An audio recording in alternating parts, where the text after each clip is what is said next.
Welcome back. आप देख रहे हैं आपके शेयर हमारी राय। ये कार्यक्रम आप ही के लिए बना है जहां आपके सवालों के जवाब लेके हम हाजिर होते हैं। और आज की हमारी खास मेहमान हमारे साथ जुड़ चुकी है miss Vijay Lakshmi Ambala. She is founder SMT stock market today. Vijay Lakshmi, बहुत बहुत स्वागत है आपका कार्यक्रम में। Thank you so much Geetu ji, good afternoon to all viewers. Thank you so much for being with us. और इसमें निफ्टी में रिकवरी मोड देखने को मिल रहा है। Some bit of bounce back of day's low 23,941 के आसपास का लेवल है यहाँ पे। और 235 अंकों की गिरावट अभी भी है, लेकिन एक अच्छी रिकवरी जो है लोअर लो से देखने को मिल रही है। सेंसेक्स की आज मंथली एक्सपायरी भी है, उसके चलते हुए मार्केट्स काफ़ी वॉलेटाइल है। ब्रेंट क्रूड के दाम, रुपी का weakness, they all contributing to the sell off in the equity markets. Bank Nifty की बात करें तो यहाँ पे भी रिकवरी देखने को मिल रही है। 600 अंक नीचे अभी भी है। 54,822 के आसपास का लेवल देखने को मिल रहा है। और इंडिया विक्स में भी अब कुछ हल्कापन देखने को मिल रहा है। जब हमने 12 बजे का शो किया था तो India VIX was up nearly 9 to 10%। Now it is up nearly 6%, so 4% cut in India VIX. और मिड कैप और स्मॉल कैप में भी दबाव है, लेकिन small caps are doing much better than the benchmarks and the mid caps. They are holding. हालांकि आधे फीसदी की गिरावट मिड कैप माफ़ कीजिएगा स्मॉल कैप निफ्टी इंडेक्स में देखने को मिल रही है, लेकिन एक अच्छी रिकवरी भी है। और सबसे कम गिरने वाले जो स्टॉक्स है वो स्मॉल कैप स्पेस से ही है। आज जिन स्टॉक्स में आज थोड़ी बहुत मजबूती है वो IT स्पेस है। तो आज कहीं ना कहीं बेंचमार्क्स को IT का सहारा मिल रहा है, while as the other indices जो है वो काफ़ी दबाव में है, सब में ही लाल निशान बना हुआ है। सो ओवरऑल मार्केट्स जो है रिकवरी मोड पे है, लेकिन देखना ये होगा कि आज की क्लोजिंग कैसी होगी और आज का लेवल्स क्या कहते हैं। तो विजय लक्ष्मी, निफ्टी इन लेवल्स पे क्या करना चाहिए? अब तो 24,000 का आंकड़ा भी तोड़ दिया और आज दिन का अगर इंट्राडे लो देखे तो 23,796 के आसपास का रहा है, वहां से एक बाउंस बैक। अब क्या करना है? देखिए, निफ्टी को जो ये है इंडेक्स के तौर पर ही ट्रैक करिए। फिलहाल ट्रेड की अपॉर्चुनिटीज को ना ढूंढे, ज्यादा सेफ होगा। बिकॉज अभी हम एकदम बीच में हैं, या फिर ऐसे कह सकते हैं कि 23,600 या फिर 24,350, इसके बाहर ही हम कोई बड़ा डायरेक्शनल फास्ट मूवमेंट देख पाएंगे। अदरवाइज ये वाली जो रेंज है 3-3.5% की, ये जो रेंज है ये इनडिसीजन है इस रेंज में। और रही बात मार्केट में बड़े ट्रिगर्स की, तो सारे बड़े ट्रिगर सामने हैं हमारे, कुछ ऐसा नया नहीं है। यस, जो कुछ हुआ अब इसका जो इम्पैक्ट है वो जरूर मार्केट के सेंटिमेंट्स को दबाएगा या डराएगा। बट हमेशा से, अगर ये हमेशा से होता है कि दाल बन रही है, तड़का लग रहा है, तो स्मेल पहले से पहुंच जाती है दूर तक। दैट मीन्स जो हो रहा है वो उसकी एनालिसिस प्राइस अपने अंदर उसको समेट के चलता है। मतलब इट्स लाइक दैट।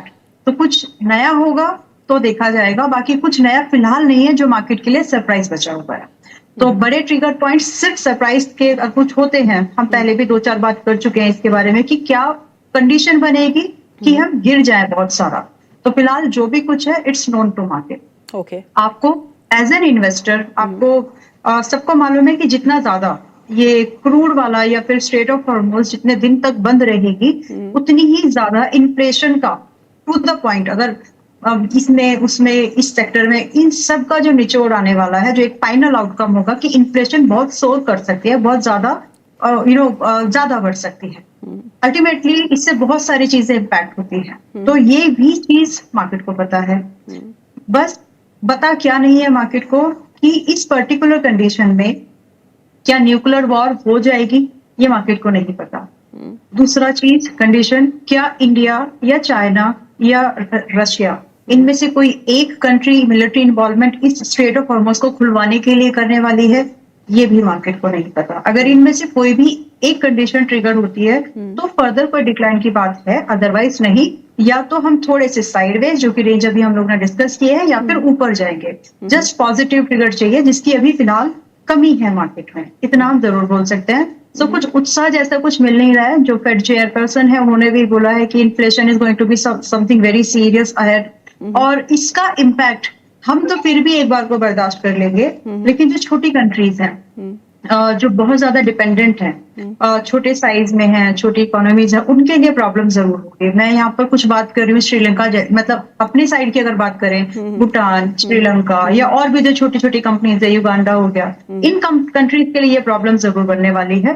तो बाकी जो थोड़े से साइज में बड़े हैं, कंजप्शन बेस्ड मार्केट्स हैं या फिर मैन्युफैक्चरिंग बेस्ड मार्केट्स हैं, वो बच जाएंगे समझ। चलिए, इस बीच HFCL के नतीजे आए हैं, वेरी स्ट्रॉन्ग नंबर्स। अब अगर चार्ट हम दिखाएं तो एक अच्छा spike around 3.5%, this stock is up now. Day लो से एक अच्छी बाउंस बैक देखने को मिल रही है। HFCL के नंबर अगर मैं बताऊं, Q4 कंसोलिडेटेड नेट प्रॉफिट जो है वो 180 करोड़ का है वर्सेस लॉस ऑफ 814 मिलियन। ये आपकी स्क्रीन पे देखिए, रिजल्ट्स का इम्पैक्ट जो है इस स्टॉक पे देखने को मिल रहा है। इस स्टॉक में पहले ही अगर देखिए तो एक महीने से काफ़ी अच्छा मोमेंटम बना हुआ है। Q4 एबिटा गेन्स जो है वो 3.15 बिलियन रुपीस है versus loss of 370 million. Q4 EBITDA margins जो है वो 17.3 के आसपास है। तो स्टॉक डे हाई पे समय कामकाज कर रहा है, काफ़ी अच्छा मूव के साथ 3.5% का इजाफा। स्ट्रॉन्ग नंबर्स फ्रॉम HFCL, क्या करना है?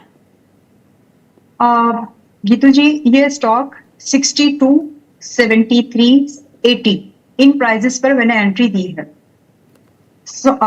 उसके बाद से अब इसमें एक अच्छा खासा मूवमेंट आया है। आज जब सुबह ये 108 रुपए के पास में था, मैं इसमें एग्जिट प्रॉफिट बुकिंग सजेस्ट कर चुकी हूँ कि अब यहाँ से नंबर आ चुके हैं, नंबर भी अच्छे हैं, थोड़ा बहुत ऊपर और जाएगा, बट उसके बाद इसको सुस्ताना है, थोड़ा सा पुल बैक आना चाहिए प्राइस पे।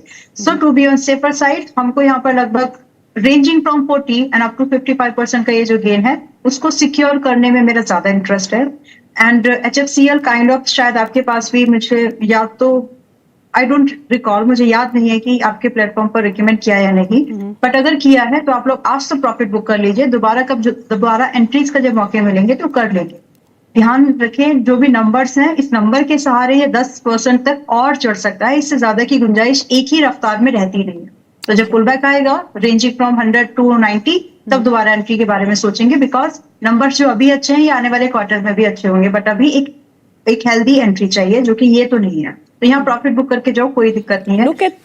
जो भी प्रॉफिट आपका आ रहा है। लुक एट दिस स्टॉक, अभी बात करते करते ही 3% ऊपर था, 5.25% ऊपर हो गया। 112, 113 चल रहा है, हो सकता है 120 है। मैं बोल रही हूँ कि 10% तक और सर्च बचा हुआ है, बट उस 10% के लिए I am not interested to risk my 50% profit which we are getting now.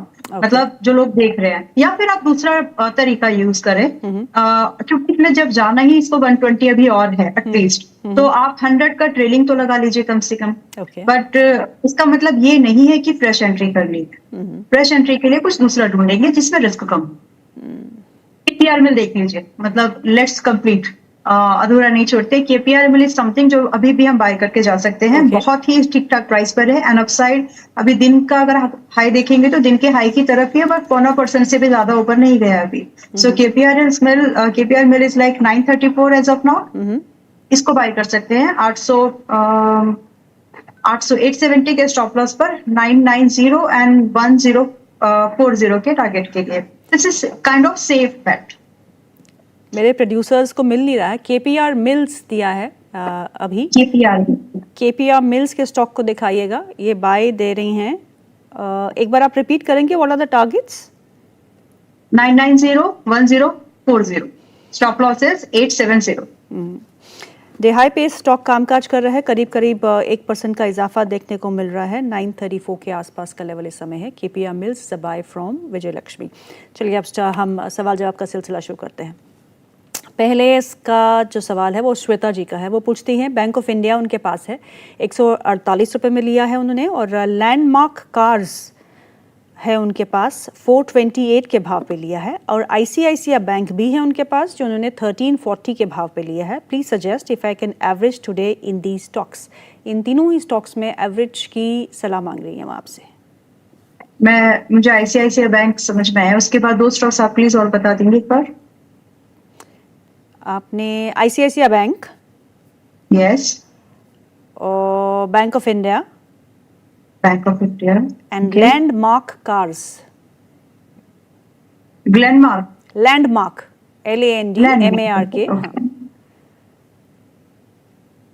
Okay, हाँ, तीनों स्टॉक्स है मेरे पास में। ICICI को अभी एवरेज मत करिए, पता नहीं क्यों पता नहीं क्या प्राइस बोल रहा है, इसलिए पॉसिबिलिटीज है कि 1180 के आसपास अगर मिले तो दोबारा वहां पर एवरेज करने में कोई मतलब ठीक है, क्योंकि वो बहुत सपोर्ट है। सपोर्ट के पास से आपके जो एवरेज प्राइस का स्टॉप लॉस की जो रेंज है वो बहुत छोटी हो जाएगी। तो अभी ये 1266 पर है, यहाँ पर मत करिए। अगर आए तो 1180 के पास में फिर भी कर सकते हैं, नॉट एट दिस प्राइस। दूसरा आपका bank of India which is is एट 140।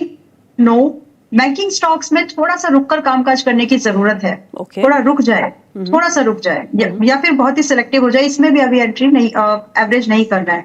या फिर अगर आप इसमें आज एंट्री कर रहे हो या एवरेज कर रहे हो बैंक ऑफ इंडिया में, you should have a commitment with the counter for another 1 year. बीच में 2-3 महीने में आप परेशान हो सकते हैं, क्योंकि एज आई सेड, जो व्यू निफ्टी 50 के लिए दिया है वैसी सी ही रेंज, अगर आप रेंज को समझेंगे तो 54,000 for the down side and 56,300 above upper layer में ये रेंज है, जहां जिसके बाहर बैंक निफ्टी को आना पड़ेगा, तभी जाकर के कोई डिसाइसिव मूव हम लोग इन इंडेक्स स्टॉक्स पर देख सकते हैं। फिलहाल के लिए अगर 1 साल का व्यू नहीं है तो थोड़ा सा रुक जाइए, या तो 147 के ऊपर करेंगे इसमें एवरेजिंग, आप नोट डाउन करके रख सकते हैं अगर चाहें तो, या फिर 130 मिले तो कर लीजिए, फिर पूछेगा।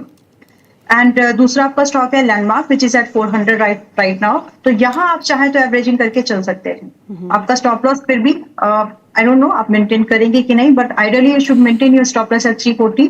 400 पर चल भी रहा है अभी, कम से कम 500 से अप्रोक्सीमेटली 580 के टारगेट्स आपको दिखने चाहिए। तो ये एक ऐसा काउंटर है जहां पर आप एवरेज करके जा सकते हैं।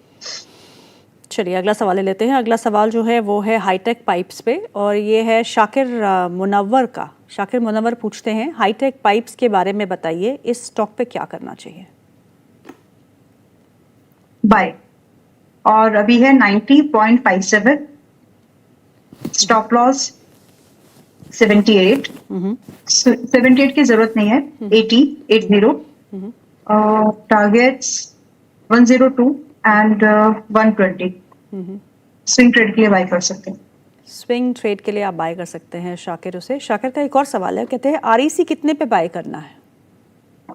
ओके, अभी तक बाय नहीं है, मतलब हुआ नहीं है इन्वेस्टमेंट इसमें।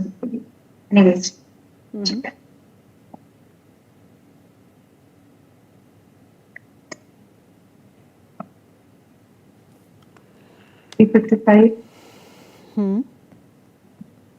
करंट प्राइस पे भी कर सकते हैं। सी, एक ही बार स्टॉप लॉस होगा, याद करिए 80GF।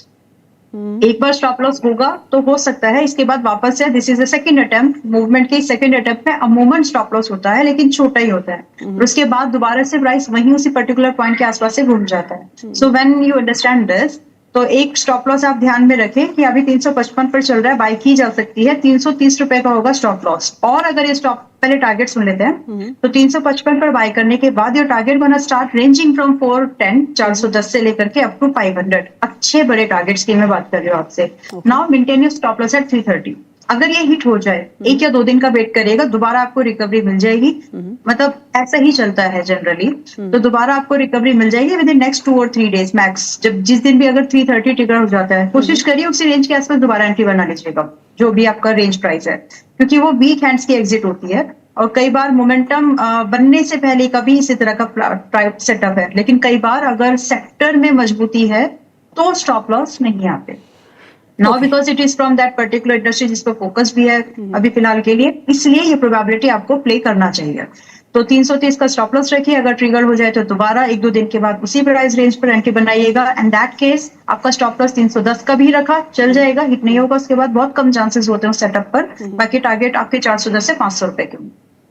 ओके, चलिए अगला सवाल जो है वो रतन कन्वर जी का है। वो पूछते हैं 2 स्टॉक्स के बारे में। एक है POCL यानी पॉन्डी ऑक्साइड, उनके पास शेयर है 1317 पे या 1317 पे, और उनके पास JBM ऑटो के शेयर है जो प्राइस है 678 रुपीज़।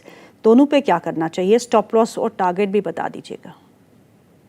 POCL आई थिंक 2 या 3 दिन पहले डिस्कशन में आया। ठीक है, आया तो है, बट मेंबर्स के पास नहीं है ये हमारे, बट ऑनलाइन प्लेटफॉर्म्स पर डिस्कस हुआ था। सो आई थिंक इसका जो टारगेट है वो 1350 ही था पहला, और अभी देख रहे हैं तो 1367 आ गया है। एनीवेज, अभी फ्रेश ब्रेकआउट है इसमें। तो ओवरऑल यहाँ से अगर आप एक स्विंग ट्रेड की बात कर रहे हो तो आपका टारगेट 1450 पर बुक कर लेना। बट दैट्स नॉट ऑल, ये 1600, अगर आप एक इन्वेस्टर मिड टर्म की इन्वेस्टमेंट की मैं आपसे बात कर रही हूँ, that means I am talking to you कि आप 1 क्वार्टर से 2 क्वार्टर रखना चाहते हैं, तो आपके लिए जो टारगेट स्टार्ट होने सकते हैं वो 1600 रुपए से लेकर के 1800 तक जाने वाले हैं। और उसमें जो स्टॉप लॉस है, रीजन मेरे पास में इसके लिए बहुत वैलिड रीजन है, मैं अभी शेयर करूंगी इसको। और जो स्टॉप लॉस है 200 दिन का मूविंग एवरेज आता है विच इज लाइक 1170, इसी के पास में रख लीजिए। ये ब्रीच हुआ तो मतलब ट्रेंड टूट रहा है। ओके, जनरली अमूमन नहीं टूटेगा, तो ये स्टॉप लॉस आप रख लीजिएगा।